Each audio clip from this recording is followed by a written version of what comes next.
Olá, você que me segue no Rodrigo Silva, Arqueologia. Estamos aqui para o nosso bate-papo semanal sobre Bíblia, teologia, religião. E o assunto de hoje, eu poderia dizer que é o maior mistério da teologia ou da perplexidade humana. Se não é o maior, é um dos maiores. Se não for um dos maiores, pelo menos é aquele que mais me causa perplexidade. Confesso, perplexidade.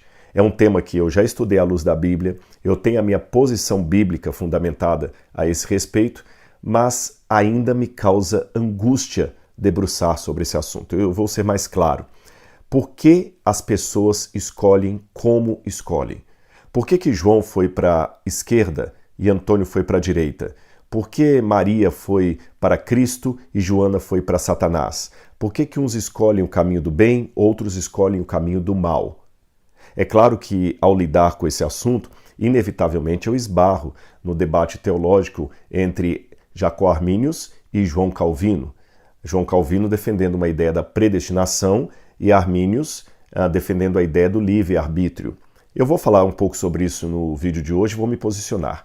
É claro que esse vídeo aqui não é um vídeo apologético no sentido de apresentar ou desmascarar a heresia calvinista, não se trata de nada disso.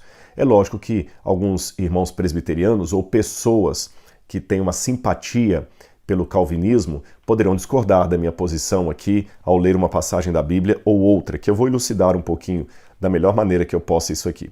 E se o discordarem, não há problema nenhum nisso.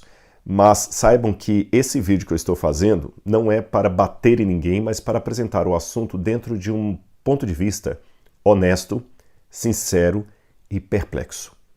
Perplexo com a sensibilidade de saber que muitos que estão me assistindo aqui estão fazendo a mesma pergunta teológica / emocional. Por que fulano de tal não está nos caminhos do Senhor? Quantos pais estão me assistindo agora e estão angustiados pensando por que o meu filho não está na igreja? Eu criei minha filha no evangelho, com tanto amor, com tanto carinho. Hoje ela não quer saber de mais nada. A gente não pode falar mais de Deus aqui perto dela, que ela até fica brava. Por quê? Onde é que eu errei? A gente faz essa pergunta. Embora eu não tenha filhos, mas eu tenho alunos que fizeram teologia, poucos é verdade, mas não importa o número, o que importa é a pessoa. Um deles hoje é ateu, dois deles, dois são ateus, um é agnóstico. E a gente fica pensando assim, o fulano de tal era um dos melhores alunos, um deles eu até indiquei para fazer mestrado em filosofia e hoje eu sei que ele é um ateu e desdenha da religião e não quer saber de mais nada. E quando eu recebi a notícia, eu pensei, Senhor, será que faltou algum argumento ser dado? Qual foi o abraço que eu neguei? Qual foi o carinho que não veio? Tentei contato sem resultado? A gente fica angustiado. Se eu fiquei angustiado assim em relação a um aluno, imagina você em relação ao seu filho, sua filha, você em relação ao seu marido, que hoje está fora da igreja, em relação aos seus pais. Há filhos que vêm angustiados pedir oração pelos pais. Então esse tema, antes de ser uma bandeira denominacional a favor ou contra uma igreja, ele é um tema emocional. As pessoas perguntam, e mesmo o presbiteriano, eu tenho certeza disso, os presbiterianos podem até confirmar o que eu estou falando aqui, mesmo o presbiteriano que acredita na soberania de Deus e na predestinação, admitem a sua angústia quando vem um membro da sua família se afastar dos caminhos do Senhor. Por mais que ele tenha explicação teológica, não, é porque era o decreto de Deus, ele não ia mesmo, mas ainda fica aquela angústia, aquela vontade de resgatá-lo para a igreja, dói no coração, dói no peito, dói na alma. Esses dias eu fui dar entrevista num canal e a jornalista que nos recebeu, ela estava contando com muito entusiasmo a experiência dela de conversão religiosa. E olha que interessante, ela falou assim, quando eu era criança, uma amiga me convidou para ir à igreja batista. Eu era criança, eu fiquei, mas eu vou à igreja, mas o que tem lá? Eu nem sou crente, eu sou católica, e não era católica praticante, era mais de IBGE, sabe? A amiga, vamos lá. Ela foi, quando ela entrou na igreja batista, ela falou, aqui é o meu lugar, como eu amo isso aqui. Ela gostou da música, gostou das pessoas, gostou do ambiente, gostou do cheiro. Ela falou, e já tem 30 anos que eu estou lá na igreja, nunca saí. Eu era criança. Hoje é jornalista, já passou por vários órgãos de comunicação, e ela contava aquilo ali com um entusiasmo. Outros jornalistas passando, ela nem se dava conta que estava no ambiente de trabalho. Ela estava contando toda entusiasmada, como se ela tivesse se convertido há um mês atrás, mas na verdade já tinha 30 anos que isso aconteceu. E o pai dela não era da igreja, a mãe não era da igreja, o irmão não era da igreja. Hoje a mãe se tornou batista depois. O pai continua não sendo, o irmão não é, ela não tem tia, não foi criada na igreja, e está lá e nunca saiu. E está entusiasmada, e ela falava, o rosto dela brilhava.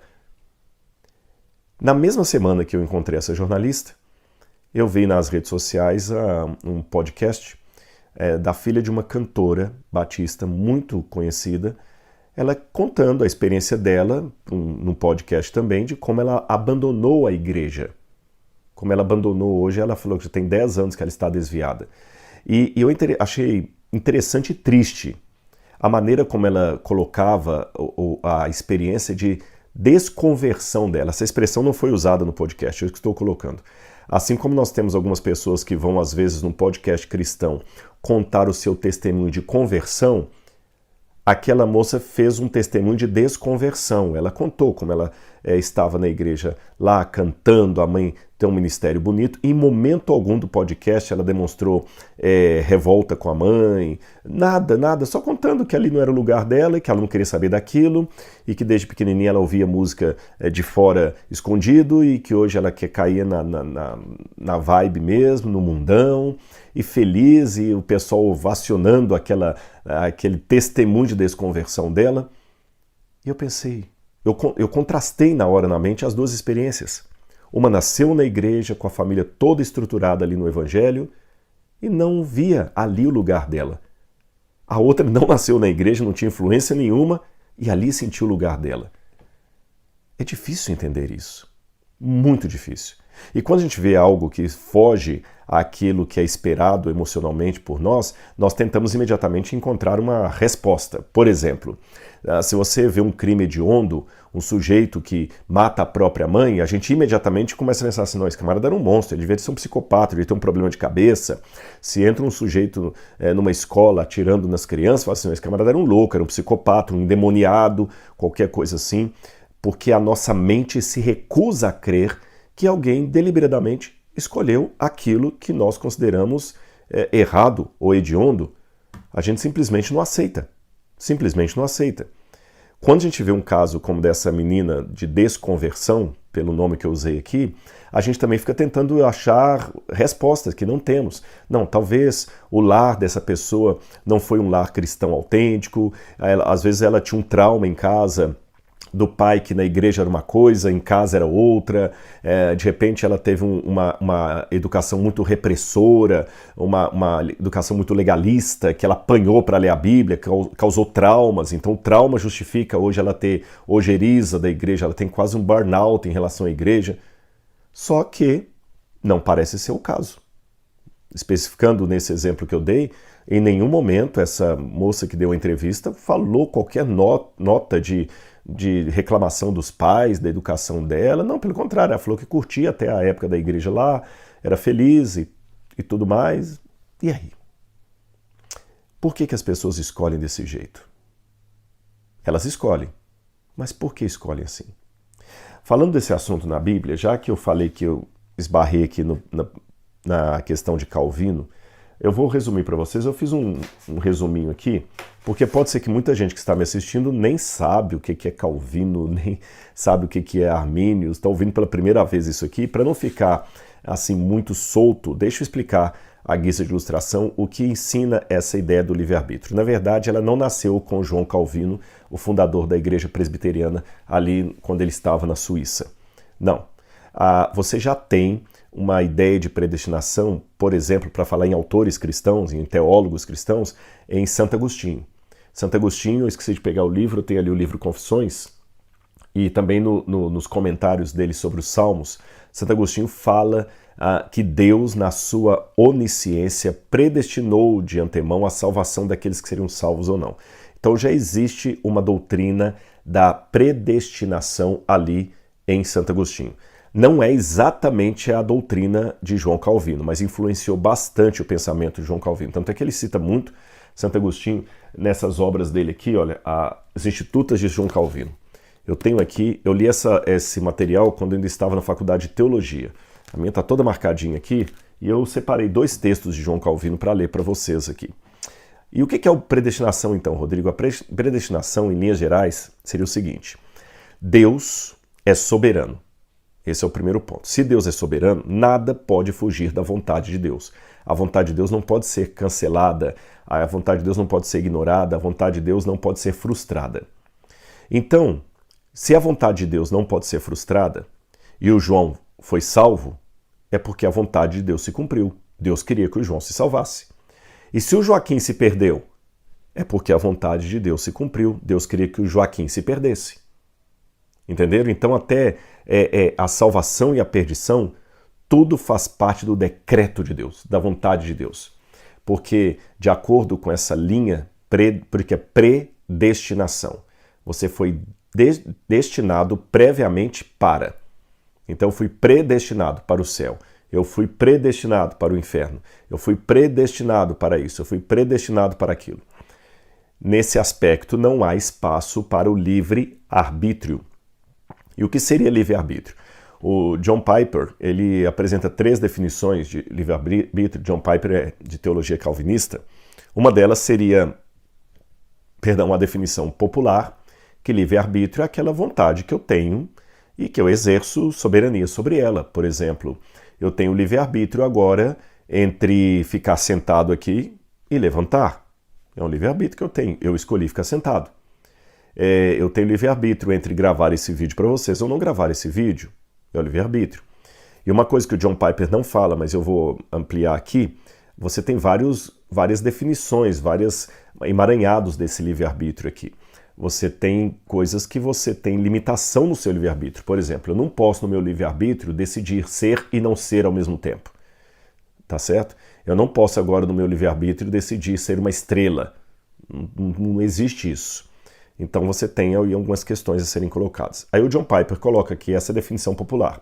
A segunda definição seria o que ele chama de definição bíblica, que para ele estaria coadunado com a doutrina calvinista. E a terceira seria uma questão mais técnica. Eu quero deter mais nessa mais técnica. Ele diz assim, ele faz uma pergunta até muito inteligente, baseada em Calvino. Quando ele fala isso, ele cita Calvino também. Deus faz o bem porque Deus escolheu? Se Deus escolheu fazer o bem, então é porque Deus pode fazer o mal. Mas como Deus pode fazer o mal, sendo que em Deus não há maldade nenhuma? Então Deus não faz o bem porque ele escolheu o bem e não o mal, de acordo com esse raciocínio. Deus faz o bem porque ele é todo bem, não tem como ele ser mal. É quase como se colocasse, aqui é o Rodrigo colocando, no Piper, uma predestinação no próprio Deus. Eu sei que é contraditório isso, porque predestinação a Deus é como se Deus só existisse depois do que foi pré-determinado para ele. Não é nesse sentido cronológico. É no sentido que a determinação é tão forte que nem Deus escapa dela. Não tem como Deus deixar de ser Deus. Tá certo? Não tem como Deus deixar de ser Deus. Então, raciocínio. Se Deus faz o bem porque ele é bondade e não tem como ele escapar disso, porque ele é todo bom, o oposto de Deus é o diabo. O diabo não tem como fazer o bem porque ele é todo mal. Percebeu o contraste? Deus não tem como fazer o mal porque Deus é todo bem. O diabo não tem como fazer o bem porque o diabo é todo mal. Então, nem nesses 2 casos existe determinantemente um livre-arbítrio, uma escolha entre uma coisa e outra. O diabo não pode escolher ser Deus e Deus não pode escolher ser o diabo. Deus age com a natureza de Deus, o diabo age com a natureza do diabo. A partir dessa premissa vem o ser humano. E o ser humano? Ora, se nem Deus e o diabo têm um livre-arbítrio para escolher o que querem ou não, e o ser humano que está maculado pelo pecado? Por ser maculado pelo pecado, o ser humano tem um agravante aqui. Porque quando nós pecamos, de acordo com essa doutrina calvinista, nós perdemos tudo, nós morremos, nós perdemos qualquer possibilidade de fazer o bem. Nós nos tornamos como o diabo. Nossa possibilidade é apenas para o mal, nunca para o bem. O único jeito, então, de nós sermos salvos é Deus decretando alguns para a salvação e outros para a perdição. Aqueles que Deus decreta para a salvação, ele escolhe que essas pessoas sejam boas. E ao escolher que essas pessoas sejam boas, elas conseguem, não por si mesmas, mas pela natureza que Deus colocou nelas, se comportarem como Deus. Porque Deus pega essa natureza de bondade e coloca nessas pessoas. Então elas começam agora a ser boas, não por si mesmas, mas porque elas estão agindo de acordo com a natureza que Deus colocou nelas. Assim determinou Deus. E aquelas que continuam agindo com o mal, continuam com a natureza que herdaram do pecado de Adão. E tudo isso predeterminado por Deus. Em síntese, seria mais ou menos isso aí a questão.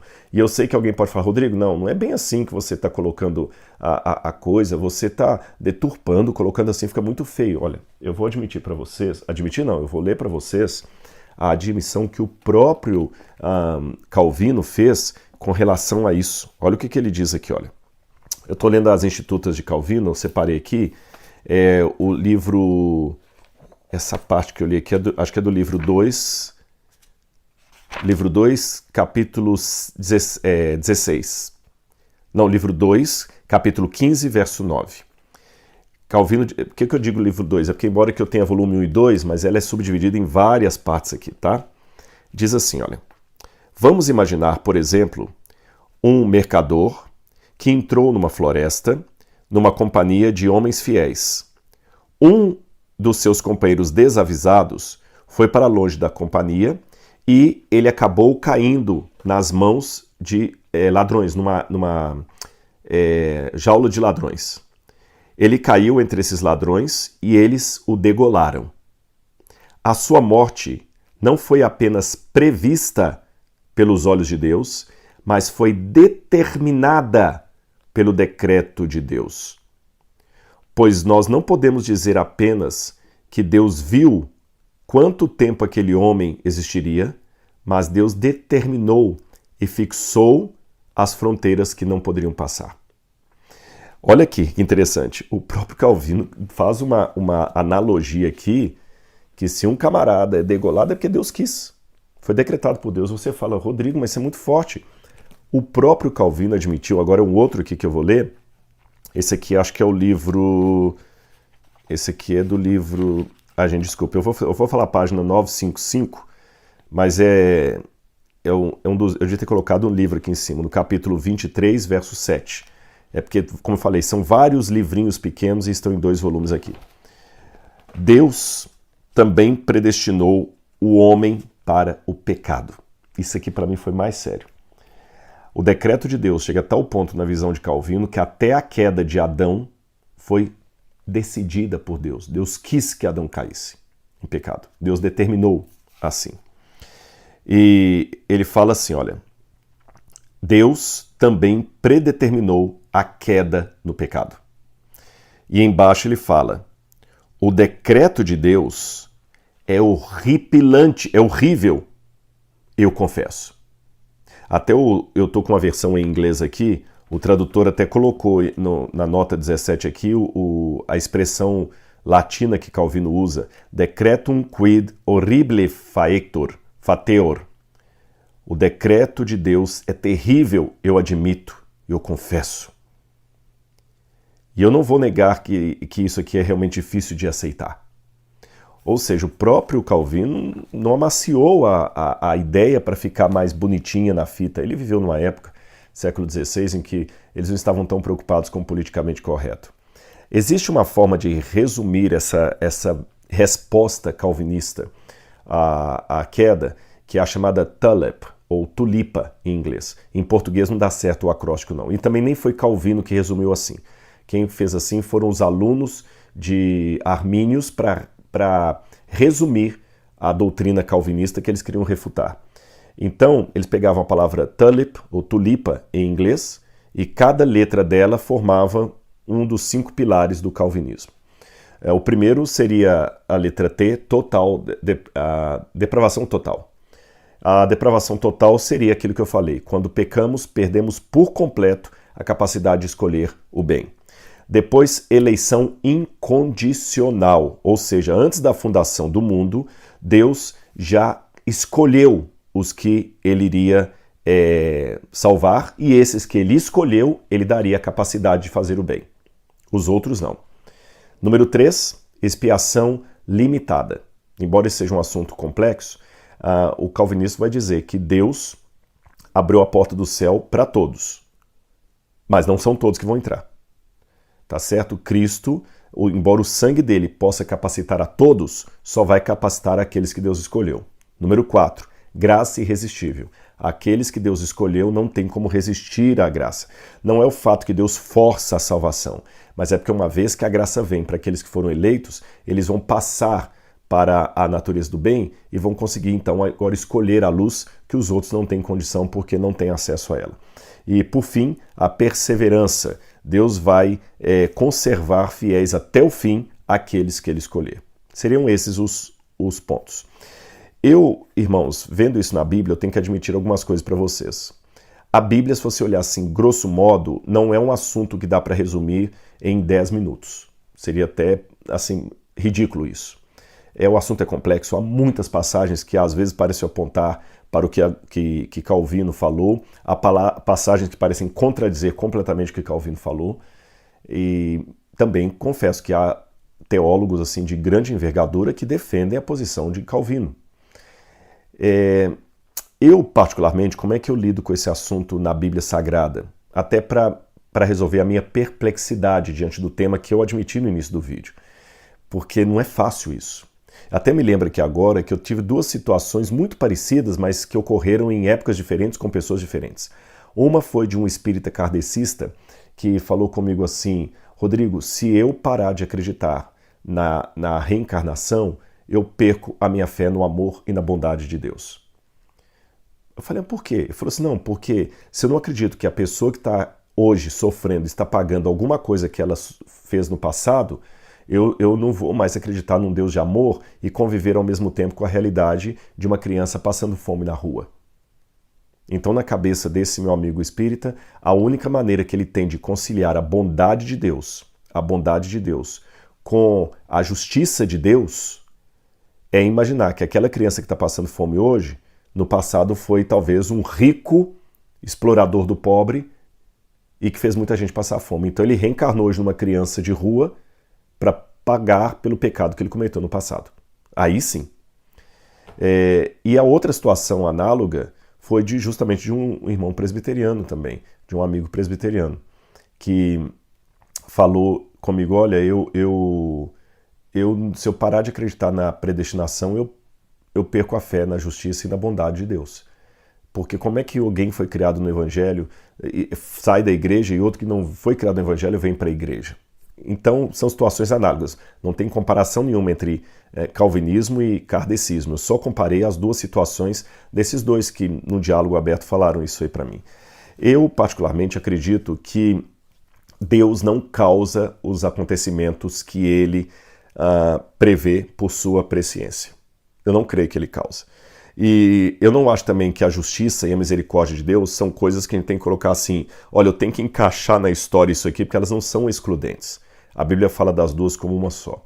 E também admito que há versículos que apontam para um lado, outros para o outro. Agora, uma chave hermenêutica que eu poderia usar para tratar esses textos da Bíblia seria o seguinte, eu vou colocar 3 elementos aqui. Em primeiro lugar, eu acho que seria uma regra áurea fazer até a gente chama de catena áurea, tem essa expressão na Bíblia, quando você pega vários versículos, você não pode basear a doutrina apenas num verso isolado. Você tem que sempre comparar aquele verso com o que o restante da Bíblia ensina a aquele respeito. Tá bom? Então fazer uma cadeia de passagens bíblicas sobre aquele tema. Letra B, estudar as histórias em paralelo ali também, você entendeu? Essa história tá aqui, mas qual que é a paralela dela? Uma pode lançar luz sobre a outra. Eu vou explicar. Se eu disser, por exemplo, todo mundo foi à minha casa sábado passado. Todo mundo estava à minha casa. E num outro momento eu falo, lá em casa sábado tinha 20 pessoas. No futuro isso pode parecer uma contradição. Vem cá, foi todo mundo ou foi 20 pessoas? Ou pior, alguém pode pegar apenas a minha primeira fala e dizer o seguinte, não, a casa do Rodrigo era do tamanho do planeta Terra, porque ele afirmou que todo mundo foi à casa dele. E o outro falar assim, não, a casa do Rodrigo era pequena, porque ele falou que só tinha 20 pessoas. Ou uma terceira via, harmonizar as duas as duas passagens, o todo mundo com 20 pessoas, e aí eu entro na terceira ferramenta hermenêutica aqui, analisar o contexto da passagem, tanto o contexto imediato como o contexto da época, observando as expressões idiomáticas e tudo mais. Então vou dar alguns exemplos claros para vocês, eu separei alguns textos aqui. Vamos pegar, porque tem muita passagem que alguém que acredita na predestinação pode usar para falar isso. Por exemplo, olha, Deus escolheu Judas para trair Jesus, e outros mais que eu posso citar para vocês aqui. Vamos lá. Olha, Provérbios 16, verso 4. Eu já deixei a passagem anotada ali, eu vou ler direto ali para ganhar tempo.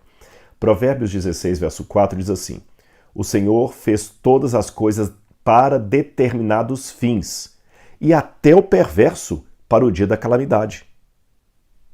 Tá vendo? Parece realmente que Calvino tinha razão, porque fala que Deus fez todas as coisas para determinados fins, e até o perverso para o dia da calamidade. Só que eu tenho que entender essa passagem à luz do que a Bíblia fala mais sobre esse tema. Eu não posso ficar só nessa passagem. Então vamos pegar Eclesiastes capítulo 7, versículo 29. Lá diz assim: Deus fez o homem reto, mas ele se meteu em muitas astúcias. Deus fez o homem reto, mas ele se meteu em muitas astúcias. É lógico que alguém pode explicar, não, mas quando fala que Deus fez o homem reto, foi Adão. Tá certo? E quando fala que ele predestina o perverso para a calamidade, é um filho de Adão já em pecado, que não foi excluído pela graça. Tá, mas aí eu tenho um problema. Porque, de acordo com Calvino, Adão foi criado bom. Mas Deus decretou que Adão deveria cair em pecado. Mas vem cá, se nós caímos em pecado porque por sermos filhos de Adão não tem como na nossa natureza escolher o bem, por que Adão, que foi criado na natureza do bem, escolheu o mal, sendo que foi predeterminado por Deus? O Adão já foi criado por Deus mal. Aqui dá uma série de problemas que nós devemos lidar com eles também. Então, o que eu entendo quando eu leio Provérbios 16, verso 4, Deus fez o perverso para o dia da calamidade, foi o seguinte: é como se agora alguém construísse uma faculdade e falasse assim, pois é, aqui nessa sala de aula estudarão os que passarem no vestibular. Ou seja, essa sala está predestinada para os que passarem no vestibular. Ou seja, ela está preparada para os aprovados. E os que não forem aprovados, bom, a porta da rua está preparada para eles. Mas eu não escolhi quem vai aprovar, quem não vai aprovar. Eu só disse que os que aprovados vão estar aqui. Então, quando fala assim, o perverso foi determinado para a calamidade, o perverso o quê? Aquele que escolheu a perversão. É assim que eu entendo. Um outro princípio que eu vou colocar aqui, esse daí colocar as palavras em paralelo. Olha Romanos capítulo 9, verso 18, é um texto que aparentemente vai ajudar Calvino. Tudo tem ele misericórdia de quem quer e também endurece a quem lhe apraz. Ele é Deus, tá? Logo, ele, Deus, tem misericórdia de quem quer e também endurece a quem lhe apraz.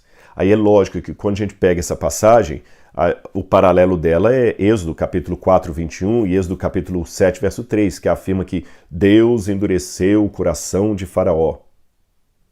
Só que nós temos várias outras passagens paralelas, como Êxodo 7, verso 13, Êxodo 27, 22, Êxodo 8, 32, que fala que foi o próprio Faraó que endureceu o seu coração, e não Deus. Então a gente tem que entender, aí eu pulo um pouquinho para o terceiro item, de analisar a dimensão da época, que o hebraico, sim, torna responsável pelo ato a pessoa que apenas o permite. É um jeito de falar no hebraico bíblico. Por exemplo, quando você lê na Bíblia aqui, em Êxodo, eu vou ler essa passagem para vocês. Pena que a minha Bíblia hebraica está ali, mas para eu pegar, eu estou com o microfone hoje de fio, não tem problema não, eu só vou ler aqui na Bíblia e vou falar com vocês como é que está no original hebraico. E depois você pode conferir isso aí na internet, é muito fácil comprovar o que eu estou dizendo. Êxodo, capítulo 1. Êxodo, capítulo 1, versículo... Deixa-me ver aqui. Olha aqui, Êxodo, capítulo 1, versículo 18, quando fala das parteiras que Faraó mandou matar os bebezinhos, jogando-os no rio Nilo, diz assim, olha, verso 18, Êxodo 1, 18. Então o rei do Egito chamou as parteiras e lhes perguntou, por que vocês fizeram isso e deixaram viver os meninos? Esse deixaram viver os meninos, está correta a tradução, de acordo com a Nova Almeida atualizada. Só que literalmente no hebraico não está deixaram viver os meninos. No hebraico o Faraó pergunta assim, por que vocês fizeram isto? Fizeram viver os meninos. Percebeu? Em português, deixaram viver, quer dizer, não mataram. Em hebraico, fizeram viver, como se elas agora obrigassem a criança a viver. No hebraico é assim, é a forma jussiva de apresentar o verbo, que quando está no imperativo, em forma de ordem, de desejo, implica quase como uma ação direta. É como se você falasse comigo assim, Rodrigo, eu quero tomar sorvete. E eu digo assim, não tome sorvete porque você está gripado. E você fala, mas eu quero tomar sorvete. Aí em português eu falo, então tá bom, toma, não vou falar mais nada. Quando eu digo em português toma, eu estou dando uma ordem, porque está no imperativo. Está no imperativo na língua portuguesa. Mas não é uma ordem direta, eu não quero que você tome sorvete. Quando eu falo toma, eu estou apenas de uma maneira eufemística respeitando a sua teimosia. E sabe como eu falaria isso no hebraico bíblico? Eu farei você tomar sorvete. Percebeu? Então, nem sempre, quando a Bíblia coloca Deus ou qualquer sujeito, personagem, como sujeito de uma ação, é um sujeito direto, porque a permissão é colocada em hebraico de maneira ativa. Por isso que num lado fala que Deus endureceu o coração de Faraó, e quando você vai para Êxodo capítulo 7, versículo 3, por exemplo, diz assim, olha, Êxodo capítulo 7, versículo 3. Eu, porém, endurecerei o coração de Faraó e multiplicarei os milagres na terra do Egito. Aí quando você vai no verso 13, diz assim, olha, no entanto, o coração de Faraó se endureceu. Tá bem? O coração de Faraó se endureceu. Quando você vai no verso 22, é a mesma coisa. Porém, os magos fizeram o mesmo com suas ciências ocultas, de maneira que o coração de Faraó se endureceu. No 8:32 diz também a mesma coisa. E o coração de Faraó se endureceu e não deixou o povo ir. Mas é o coração que se endureceu ou foi Deus que endureceu o coração? Repito, Deus é colocado como sujeito daquilo que ele permite. E fazendo agora o sentido oposto ao que esses meus amigos disseram, se eu começar a pensar que Deus é o autor do mal, aí que eu vou ter problema. Aí eu vou ter muito problema com a misericórdia, com o amor de Deus. Eu quero colocar também isso aqui com vocês em paralelo com outras passagens que diz que Deus é misericordioso quando ele age com a pessoa, que não é questão que Deus deseja o mal de ninguém ou que Deus deseja a morte. Quer ver, já que é a vontade soberana de Deus que prevalece, tem um texto aqui que diz, vou ler para vocês aqui, só um minutinho, deixe-me ver aqui, só um segundo, eu notei umas passagens aqui, olha aqui. Já que é a vontade soberana de Deus, 1 Timóteo capítulo 2, versículo 4, diz assim, o qual deseja, está falando de Deus, Deus deseja que todos os homens sejam salvos e cheguem ao pleno conhecimento da verdade. Deus deseja que todos os homens sejam salvos. Bem, se Deus deseja que todos os homens sejam salvos, e se o que prevalece é a vontade soberana de Deus, então todos deveriam se salvar. Então veja bem, na Bíblia diz que Deus deseja que todos sejam salvos. Então das duas uma, ou a Bíblia mentiu, ou essa vontade de Deus não é decretiva, porque nem todos vão ser salvos. Então, com a mesma lógica de Calvino, para dizer que a vontade soberana de Deus determina os que vão ser salvos, ele deveria aplicar essa mesma lógica em 1 Timóteo 2,4 e acreditar agora na salvação universal, que é similar ao que pregam aqueles universalistas. No fundo, todo mundo vai ser salvo, ninguém vai se perder, até o diabo. Porque a Bíblia fala que Deus deseja que todos sejam salvos. Segundo Pedro, capítulo 3, versículo 9, diz, não querendo que nenhum pereça, senão que todos cheguem ao arrependimento. Tá certo? Ou seja, Deus quer. Isso não significa que vai acontecer desse jeito, porque ele não é um ditador. Apocalipse capítulo 22, verso 17. Quem quiser, receba de graça da água da vida. Quem quiser. Não fala quem Deus quiser. Veja, se fosse uma vontade soberana de Deus que imperasse, o Apocalipse 22, 17 deveria ser assim. E quem Deus quiser, receba da água da vida. A Bíblia não diz quem Deus quiser. Quem quiser, você quer, receba de graça. São João 3,16. Deus amou o mundo Deus amou o mundo de tal maneira que deu o seu Filho único, para que todo aquele que nele crê não pereça, mas tenha vida eterna. Ou seja, Deus decretou que todos que aceitam Jesus se salvem. Isso que Deus decretou. Ezequiel capítulo 18, verso 32. Porque não tenho prazer na morte de ninguém, diz o Senhor. Portanto, convertei-vos e vivei.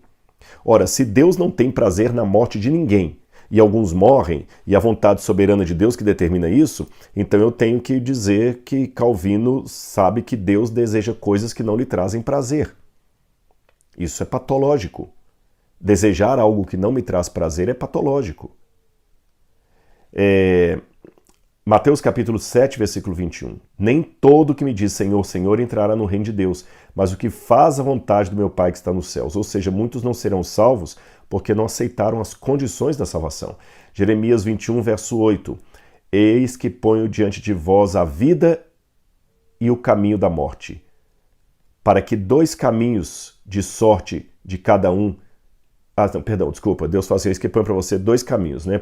Não é só em Jeremias, não, eu estou contra a passagem também de Deuteronômio. Eis que te proponho a vida e a morte. Em Jeremias 21, verso 8, eis que ponho diante de vocês 2 caminhos, o da vida e o da morte.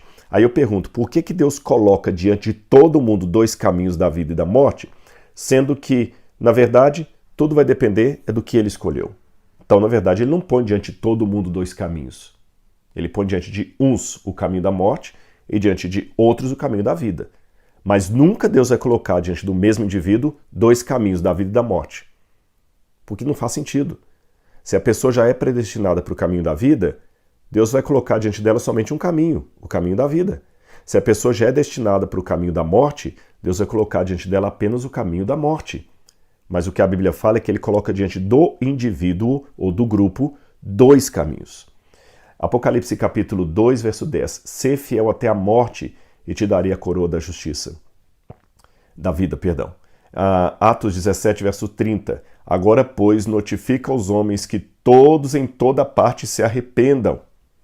E, finalmente, 1 Tessalonicenses capítulo 5, versículo 9.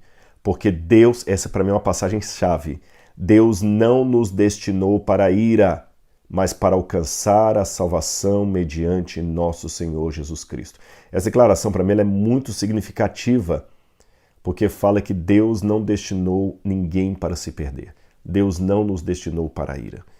E uma explicação aqui, fora da Bíblia, isso aqui é apenas uma digressão. Em que sentido que Deus me escolheu, então? Porque a Bíblia fala assim, que Deus escolheu alguns. Escolha implica em detrimento. Se eu falei que eu escolhi 2 livros para mostrar para vocês aqui, é porque os outros ficaram na prateleira. Então, em que sentido Deus me escolheu? Quem ficou na prateleira? Bom, quando você nasceu, todos do planeta Terra, exceto Jesus Cristo, todos exceto Jesus Cristo, nasceram da fecundação de um óvulo com um espermatozoide.